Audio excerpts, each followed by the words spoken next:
तू खुश थी खिल तुझा बेड़ा पार थींदा, तू खुश थी खिल तुझा बेड़ा पार थींदा, तुझी जीता मुखालिफ हार दिसंदा। पाकिस्तान पीपल्स पार्टी के नामजद उम्मीदवार कशमूर शिकारपुर तक ने 192, पीपी उम्मीदवार मीर साहब मीर शबीर अली खान बिजरानी, कंगवानी PS 6 पीपी उम्मीदवार सरदार मीर महबूब अली खान बिजरानी के जनरल इलेक्शन में पंहिंजो कीमती वोट ॾेई 8 फरवरी तीर ते ठपो हणी कामयाब कंदा। पाकिस्तान पीपल्स पार्टी के उम्मीदवार मीर शबीर अली खान बिजरानी ऐं सरदार मीर महबूब अली खान बिजरानी की कामयाबी अवां तक जी अवाम की कामयाबी है। पारा मिठन खान बिजरानी, सईद अहमद बिजरानी, गोठ मिठन खान बिजरानी, करमपुर।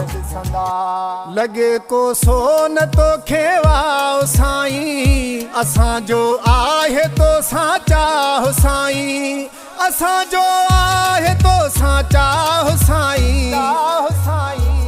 तो लय जिंद जान विछाणा वार थींदा, तो लय जिंद जान विछाणा वार थींदा, तू खुश थी खिल तुझा बेड़ा पार थींदा, तू खुश थी खिल तुझा बेड़ा पार थींदा, तुझी जीता मुखालिफ हार दिसंदा।